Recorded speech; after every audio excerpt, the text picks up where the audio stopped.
Kenapa? Kok judulnya tips trik USG, tapi kenapa saya harus ngejelasin pregnancy dating? Karena teman-teman kan sebagian besar background-nya dokter umum ya. Dokter itu bukan cuman tukang ya. Kalau misalnya USG itu bisa dikerjain oleh tukang sebenarnya. Tapi kalau misalnya menentukan usia hamil itu harusnya kita lebih berpikir. Nah, makanya saya introduksinya dimulai dari pregnancy dating. Nah, teman-teman, apakah usia itu sama dengan ukuran? Usia hamil tuh apakah berkorelasi atau sama dengan ukuran? Ukuran tuh berat janinnya. Nah, jawabannya tuh enggak. Jadi usia hamil itu tidak selalu sama dengan ukuran atau taksiran berat janin. Maksudnya apa nih, Dok? Saya bingung nih. Jadi gini. Misalnya, kita dapat bayi, kita USG bayi umur 36 minggu kehamilannya. Pas kita USG, taksirannya 4 kilo atau 4.000 gram. Sebenarnya 4 kilo itu kalau berdasarkan grafik taksiran berat janin, itu setara seperti usia 40 minggu. Tapi kita di lain pasien lain, ternyata kita USG 36 minggu itu kita dapatnya taksiran berat janinnya 2.200. 2.200 itu setara dengan 34 minggu. Gitu. Nah, jadi kita pakai yang mana nih?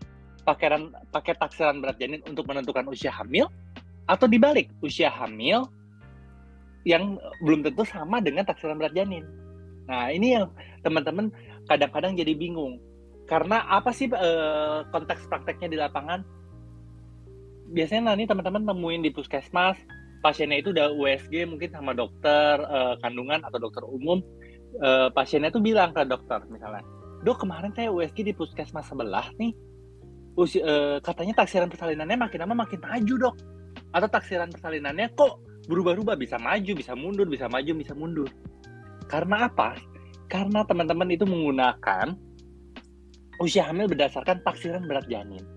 Sehingga taksiran persalinan maju mundur.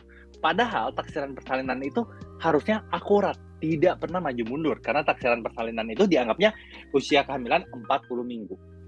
Jadi makanya di sini kenapa saya pertama kali materi yang akan saya ajarin tentang pregnancy dating, bahwa usia tidak selalu berkorelasi dengan ukuran dari berat janin.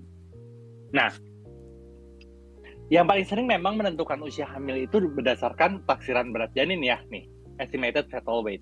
Sebenarnya kadang kita bisa juga sih menentukan berdasarkan apa? Berdasarkan hemoglobin. Kita bisa lihat nih kurva hemoglobin. Awalnya hemoglobinnya tinggi, makin lama makin rendah, terus udahnya meningkat lagi.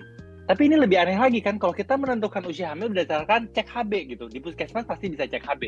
Oh, kalau HB-nya 8, oh berarti kurang lebih kayaknya kalau HB-nya 13 berarti kurang lebih usia hamilnya mungkin 39-40 minggu. Itu kan lebih absurd lagi gitu. Tapi sebenarnya setiap usia hamil itu ada kadar hemoglobinnya. Berapa sih range kadar hemoglobin yang normal? Tapi nggak bisa dibalikin hemoglobin untuk menentukan usia hamil.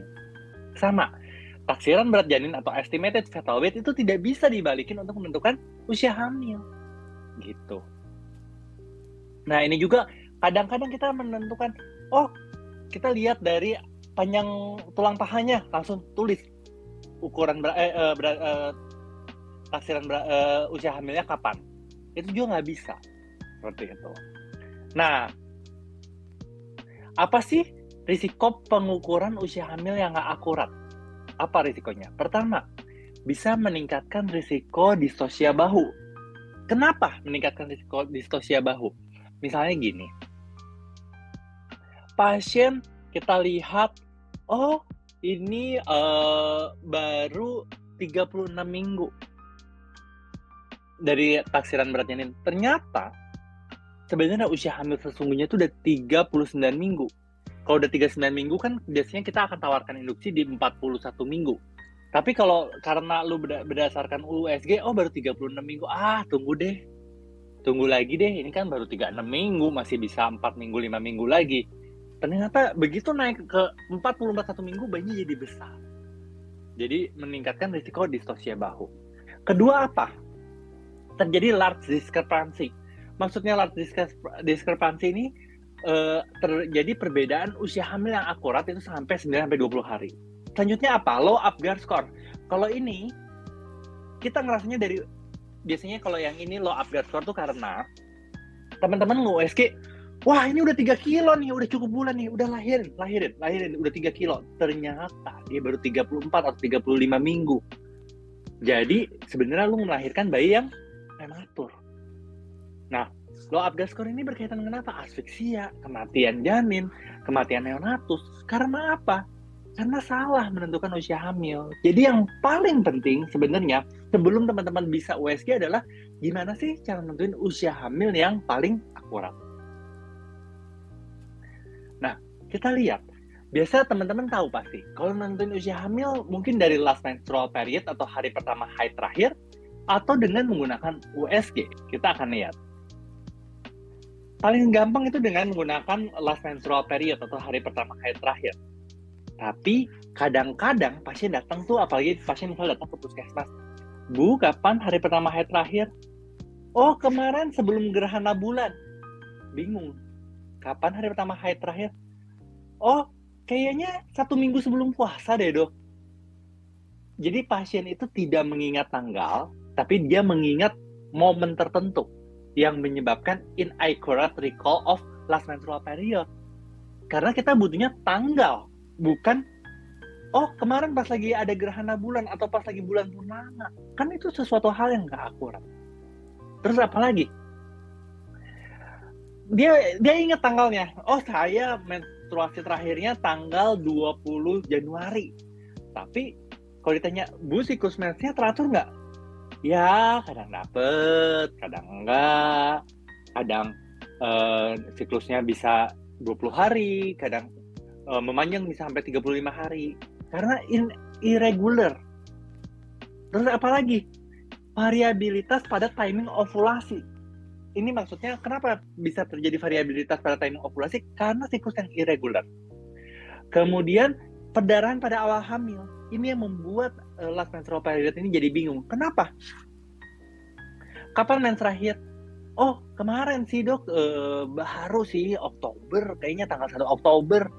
Kalau kita gali lebih jauh, 1 Oktober mensnya berapa hari? Cuma 1 hari atau 2 hari deh, Dok. Cuma kayak flag gitu. Saya cuma ganti pembalut sekali.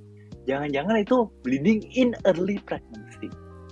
Atau apalagi yang bikin fakta menggunakan last menstrual period ini memusingkan? Penggunaan kontrasepsi. Kita tahu di Indonesia ini paling banyak menggunakan kontrasepsi apa? Suntik KB 3 bulan. Nggak haid. Jadi kalau ditanya kapan mens terakhir? Nggak tahu, Dok. Tiba-tiba saya udah ngerasain aja ada bayi gerak-gerak di perut saya.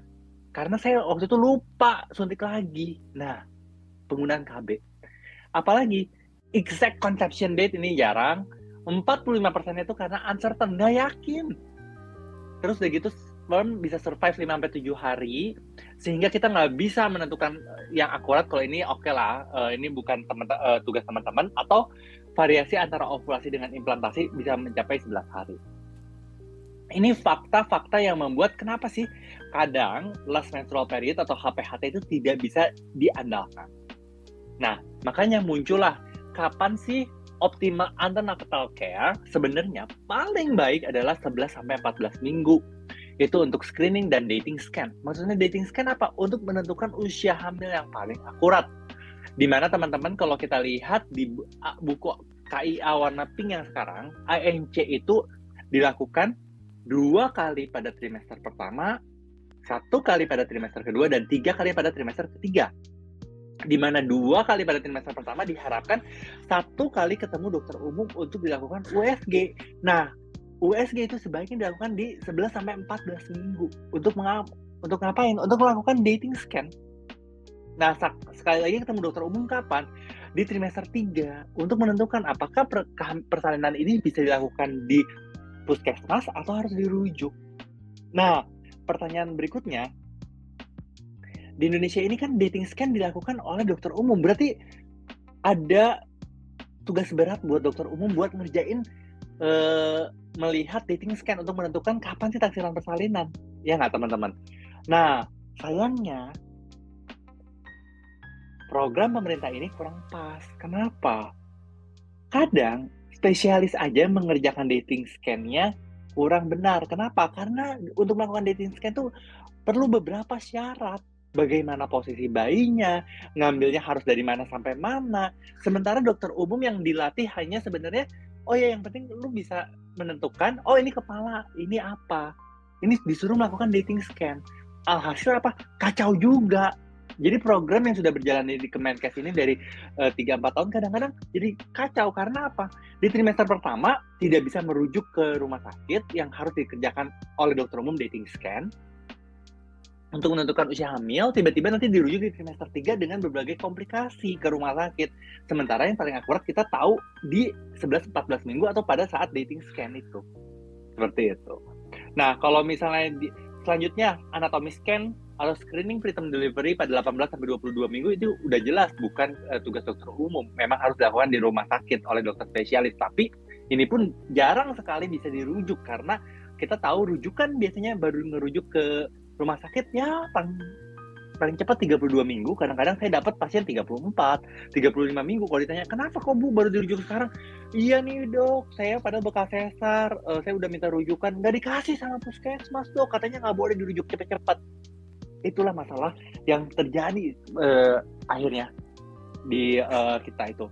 Sementara mungkin pada saat dia ngerujuk 34-35 minggu, ternyata dia salah waktu melakukan dating scan.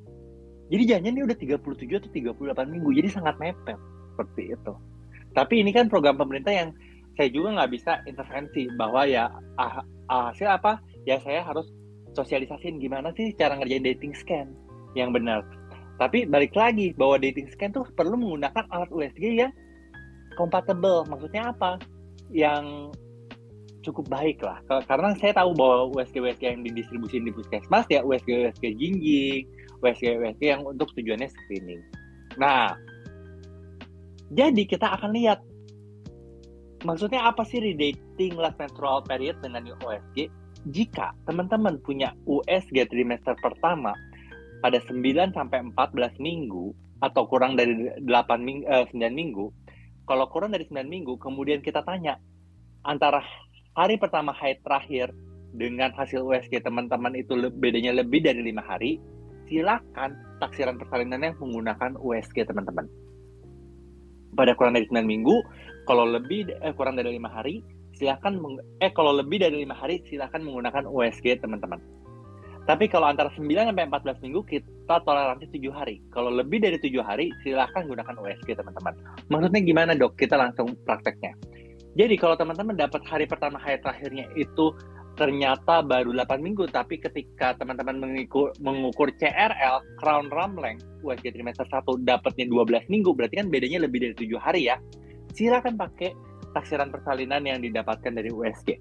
Tapi kalau teman-teman melakukan USG 12 minggu 2 hari pakai CRL, sementara dari haid terakhir itu 11 minggu 5 hari, kurang dari 7 hari, boleh teman-teman menggunakan hari pertama haid terakhir untuk menjadi patokan taksiran persalinan. Nah, yang tadi saya bilang, kalau dirujuk di trimester 3, di 32 minggu atau 34 minggu, ternyata keakuratannya itu bisa sampai 3 minggu bedanya antara USG sama hari pertama haid terakhir.